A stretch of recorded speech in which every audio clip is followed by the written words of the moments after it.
কেমন আছো মা? মা, তুমি ভালো আছো? বোধ হয় না। আর কেমন করেই বা ভালো থাকবে তুমি? আমি আমার ভরা পকেট নিয়ে এই ভরা সংসারে ভালো নেই, ভালো থাকতে পারছি না। সেখানে তুমি শূন্য ঘরে, শূন্য হৃদয়ে, কপর্দক শূন্য হয়ে কেমন করে ভালো থাকবে? বোধ হয় ভালো নেই তুমি। মা, আজ তো আমার কোনো কিছুর অভাব নেই। গাড়ি, বাড়ি, ধন, সম্পদ, দৌলত, ঐশ্বর্য সবই তো হয়েছে। তবু বুকের ভিতরটা এত শূন্য মনে হয় কেন মা? বুকের মধ্যে এক অব্যক্ত ক্লিষ্ট যন্ত্রণা অনুভব হয় কেন মা? গাড়ি, বাড়ি, ধন, ঐশ্বর্যকে একদিন ভেবেছিলাম সুখের বাহক। আজ দেখছি এগুলি সবই যেন আমার যন্ত্রণার ধারক। আজ আমার সুন্দর দাঁত আছে, হাসি নেই, চকচকে কলেবর আছে, হৃদয় নেই, বড় ঘর আছে, সুখের বাসা নেই। কিন্তু কেন এমন হলো মা? পরিশ্রম করলেই সুখ আসে, বড় হলেই মহান হওয়া যায়, এসব শুনেছিলাম। কিন্তু আমি তো আসলে কিছুই পেলাম না মা।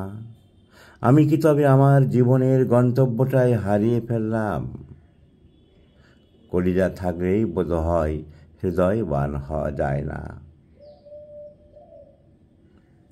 তোমার কথা বড্ড মনে পড়ছে মা।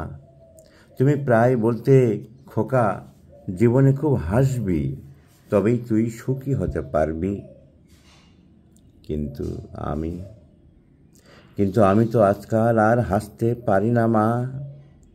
আমার ছেলে পল্টু বলে, বাবা, তোমার মুখটা সব সময় কেমন যেন ভারী, তুমি হাসো না কেন বাবা? তুমি কি হাসতে জানো না? আমি হাসতে ভুলে গেছি মা, কারণ আমি ভালো নেই। আমার বুকের মাঝে এক অব্যক্ত যন্ত্রণা কুড়ি করে খায়। বহু দূরে 7 সাগর পেরিয়ে, 7 সাগর থেকে অনেক দূরে তোমার স্নেহ আর ভালোবাসা থেকে আমি বঞ্চিত হচ্ছি মা। তোমার একটু ভালোবাসার জন্য, কপালে তোমার একটু হাতের ছোঁয়া পাওয়ার জন্য আজ বড় আকুল হয়ে পড়েছি মা। আজ আমি বড় অসহায়। নিউ ইয়র্কের এই জন অরণ্যের রাস্তায়, বিশাল বিশাল অট্টালিকার পাশ দিয়ে একান্তে হাঁটতে হাঁটতে মাঝে মাঝে বড় ভয় হয় মা। বুঝি কোনো অজানা মঙ্গল গ্রহে আমি হারিয়ে যাচ্ছি। চারিদিকে মানুষ, বহু মানুষ, কিন্তু সবাই অপরিচিত। কথা হয়, কিন্তু হৃদয়ের সংযোগ হয় না। স্পর্শ হয়, কিন্তু অনুভূতি হয় না। দেখা হয়, সাক্ষাৎ হয়, কিন্তু ভালোবাসা পাই না। তুমি তো জানো মা, অভ্যাসের একটা ক্ষয়িষ্ণু ক্ষমতা আছে। অমৃত ধীরে ধীরে একটা সময় কেমন যেন গরল হয়ে যায়, বিস্বাদ হয়ে যায়। প্রতিদিন মধু খেলে মধুকেও আর মধু মনে হয় না। হয়তো সেই ক্ষয়িষ্ণুতার কারণে আমার স্ত্রী মালবিকার মধুতেও আজকাল আর আমার কোনো তৃপ্তি আসে না। আমাদের সম্পর্কটা কেমন যেন নিছকই একটা অভ্যাসে পরিণত হয়েছে। মনে হয় যেন সে সম্পর্কে নদী আছে, স্রোত নেই, বায়ু আছে, বেগ নেই, জীবন আছে, প্রবাহ নেই, সবই যেন কেমন ম্রিয়মান। জানি মা, মানুষ অভ্যাসের দাস, অভ্যাসেই জীবনের মৃত্যু। তবুও কোনো অভ্যাস মানুষ ত্যাগ করতে পারে না। তাই তো জীবন এক সময় প্রবাহ হারায়, আর তখনই জীবনে জমতে থাকে অজস্র বিষাদ আর যন্ত্রণার শ্যাওলা। মাঝে মাঝে ভাবি, জীবনে কিভাবে এই প্রবাহ ধরে রাখা যায়। আমাদের অভ্যাস, আমাদের আসক্তি, এগুলি মনে হয় এর কারণ। চেনা ঘর, চেনা মানুষ, চেনা জগতের বাইরে, তাই আমাদের এত ভয়, এত সংশয়।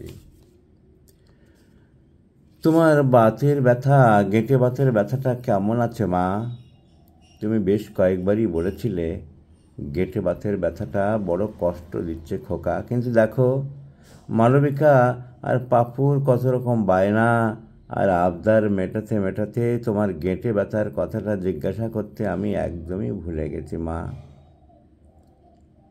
মা মা